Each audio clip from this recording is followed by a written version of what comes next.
Okey, Assalamualaikum warahmatullahi wabarakatuh. Yang ini adalah perkongsian yang kedua saya menggunakan kita kata pengalaman saya dalam bidang yang inilah, contohnya beli kereta. Pengalaman kita beli kereta. Kita tidak mahir tapi kita nak bagi cadangan supaya kita tak terlekat dengan masalah kewangan ya.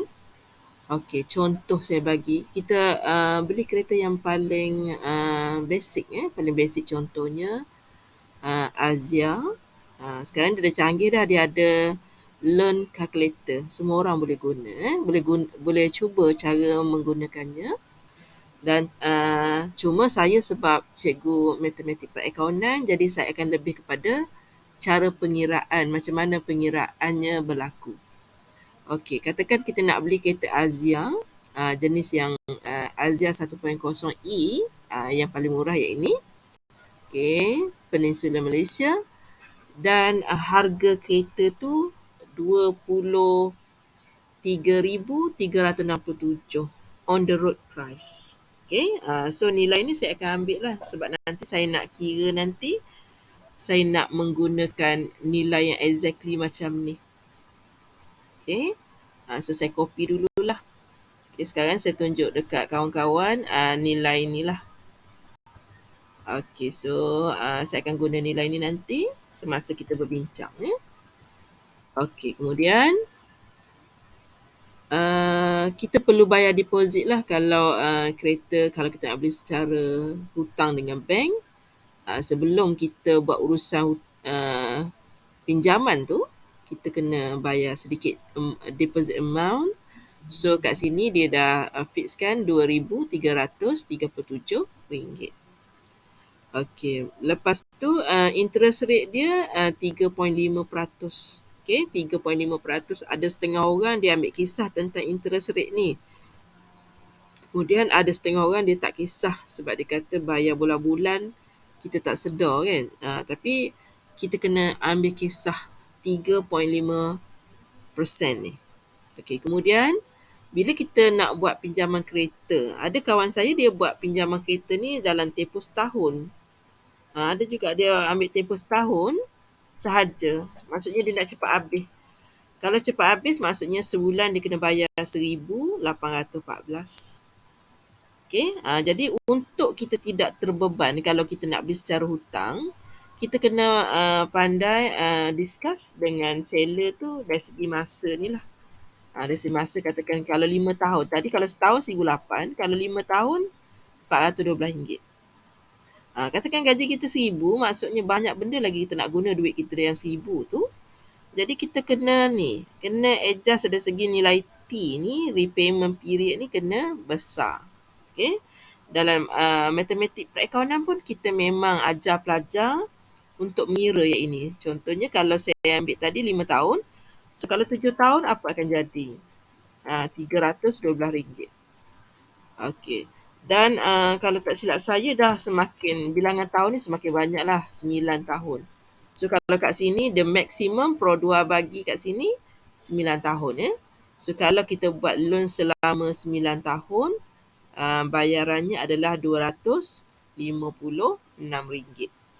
Okey, 9 tahun RM256. So kita take note kat sini lah. So katakan saya copy nilai ni sebab kadang-kadang nilai ni penting untuk kita fikir jangka masa panjang. 9 tahun ni kalau dulu-dulu memang ambil masa yang lama. Tapi sekarang ni pejam celik sekejap je 9 tahun tu. Okey.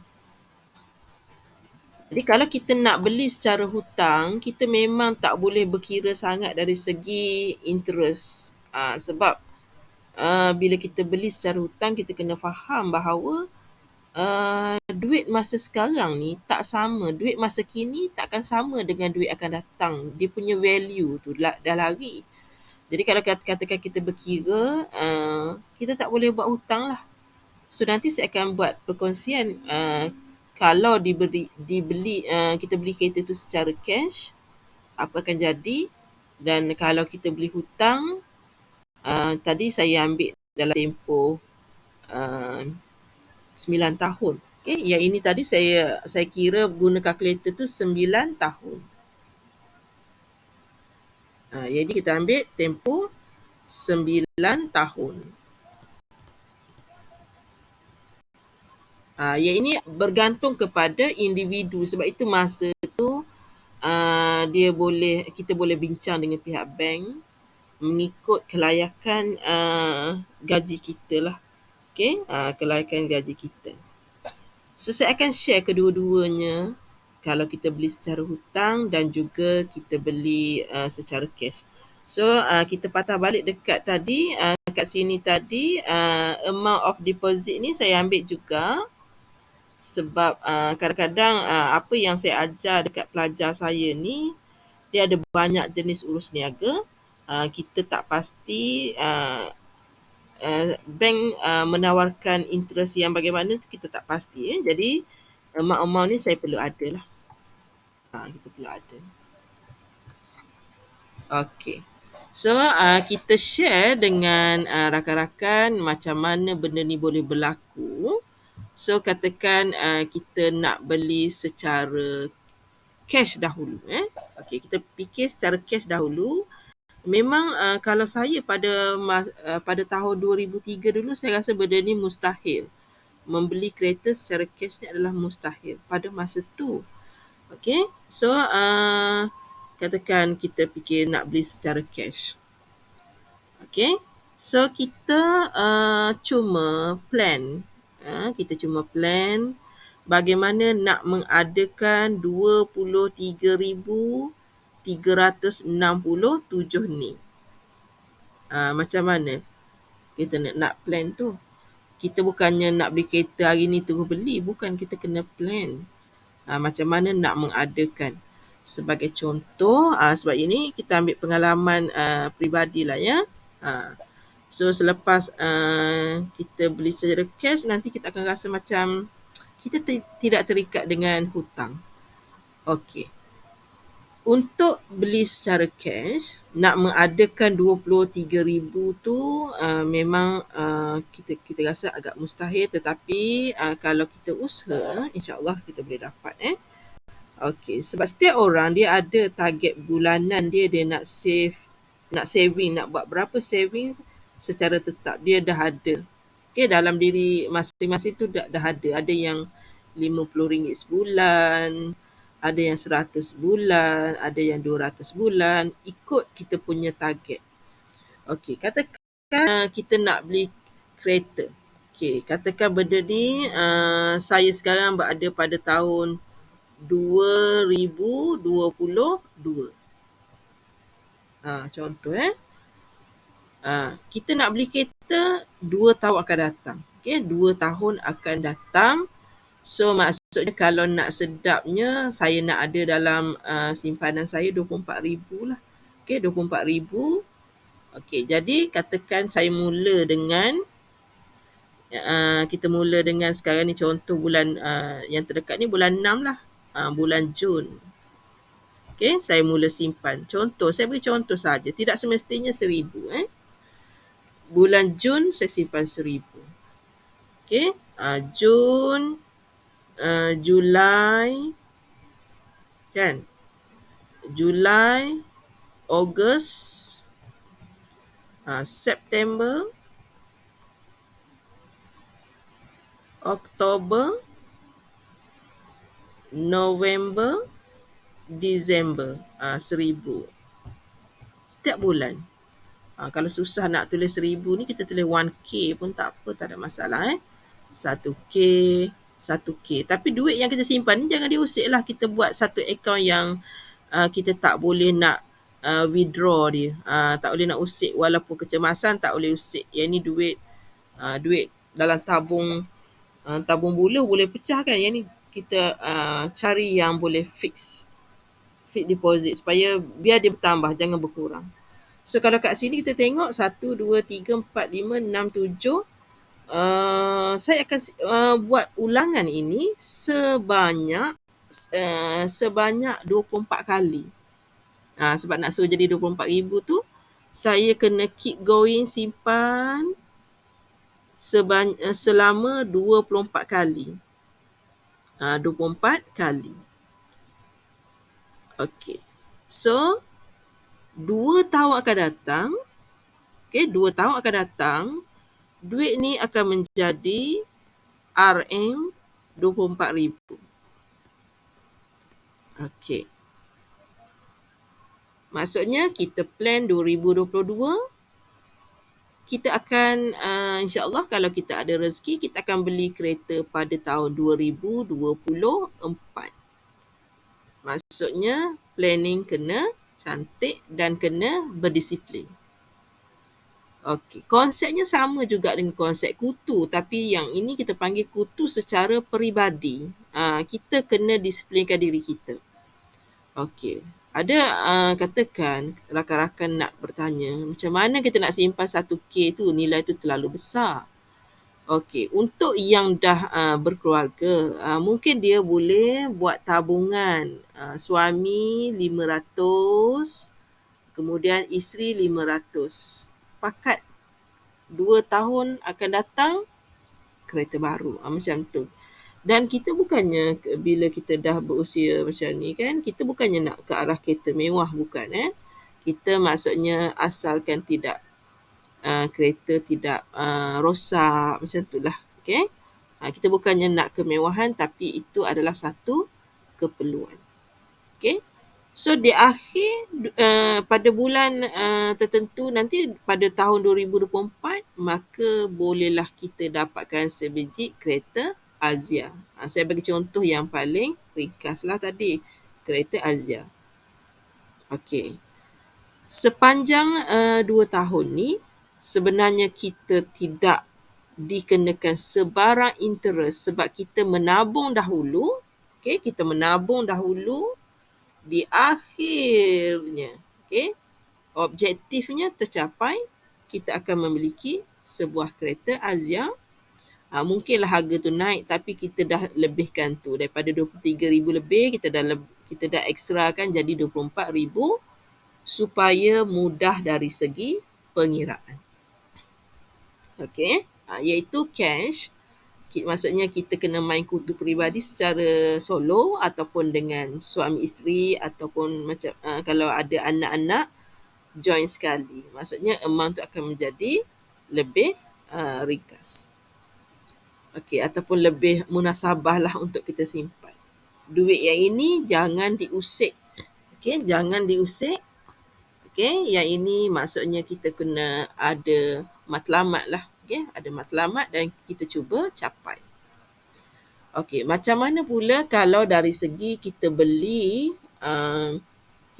kereta tu, kita nak hutang, tapi kita tak boleh marah kat bank. Bank dia memang akan kaji kita punya background. Ada setengah dia loan kita tak lulus, ada setengah tu lulus.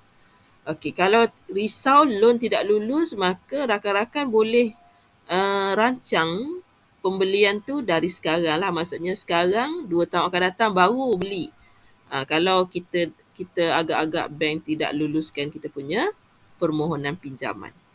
Okey, katakan kita beli kereta secara hutang, jadi kita kena terima hakikat bahawa bank bagi kita pinjam duitnya dan kita perlulah membayar jasa baik bank dalam bentuk interest. Jadi jangan marah dekat pihak bank. Okey, so kat sini contohnya kalau beli kereta, biasanya memang kalau kita ada sekarang RM23,367, kita tolak deposit RM2,337. Kita tolak macam tu kan. Okey, so kat situ katakan kalkulator 23,367 tolak 2,337. So ada lagi 210,210,30. Okey. Nilai yang saya sedang kira ni, nilai inilah yang akan kita mula buat pinjaman dengan bank. Pinjaman bank. Mana-mana bank yang sudi menerima proposal daripada kita lah. Dan untuk interest, kita pun tidak ada, maksudnya interest tu bukan hak kita untuk pilih. Interest tu kalau kita tengok tadi, bank untuk yang ini dia kenakan 3.5%. Kita nampak macam nilai ni sikit, tapi sebenarnya 3.5% ni adalah interest yang besar. Okay? Tapi kalau kita ambil kisah, maka tak adalah chance kita nak pakai kereta. Jadi kena terima seadanya. Okey. Pinjaman bank, interest yang dikenakan adalah 3.5%, dan contoh pengiraan tadi saya buat, dia buat pinjaman selama 9 tahun. Okey, kalau kita ambil kira macam ni, so sebulan dia bayar RM256. Ini daripada kalkulator tadi. RM256 darab dengan 9 tahun. Okey, 9 tahun, dan kita tahu 1 tahun ada 12 bulan. Kita tak boleh memilih lah bulan, memang 12. Tak boleh nak kata bulan 11 tak nak bayar, tak boleh. Jadi daripada pengiraan yang ini, okay, kalau saya share dengan rakan-rakan apa yang saya ajar untuk anak murid saya. So 256 darab dengan 9 tahun darab dengan 12 bulan. Okey, so kita dah bayar kat situ RM 27 648. Ini kita bayar harga kereta. Dah termasuk dengan interest. Okey? Jadi secara kasarnya, kalau kita nak tahu berapa duit yang kita kena bayar dekat bank dan kita tak boleh nak berkira, yang saya kata tadi tak boleh kira tadi. Okay, berapa interest yang kita kena bayar dalam keterpaksaan. Okay. Interest yang kita kena bayar ialah, okay, kita bayar total semua sekali 27648, dan kita pinjam dengan bank 21030. So kita tengok 8166. Jadi sebenarnya sepanjang 9 tahun tu kita dikenakan interest sebanyak RM6,618. Berbanding kalau kita beli cash tadi, tapi kita kena menabung awal RM24,000. Okay, without interest. Okay, kemudian kalau kita pinjam dengan interest 3.5% selama 9 tahun, kita sebenarnya telah membayar RM6,618. Dan benda ni berlaku selepas 9 tahun. Dan kita boleh imagine dah kereta kita, value kereta kita apabila umur kereta kita 9 tahun. Sebab itu kadang-kadang orang kata beli kereta ni rugi sebab berlaku susut nilai. Okay? Tapi kadang-kadang dua pilihan ni, sama ada kita bersabar dahulu, plan elok-elok, beli kereta secara cash dan tidak dikenakan sebarang interest, ataupun kalau menjadi keperluan yang mendesak, kita akan buat loan daripada bank dan kita kena reda dalam tempoh 9 tahun. Sebenarnya kita kena bayar interest sebanyak RM6,618. Okay?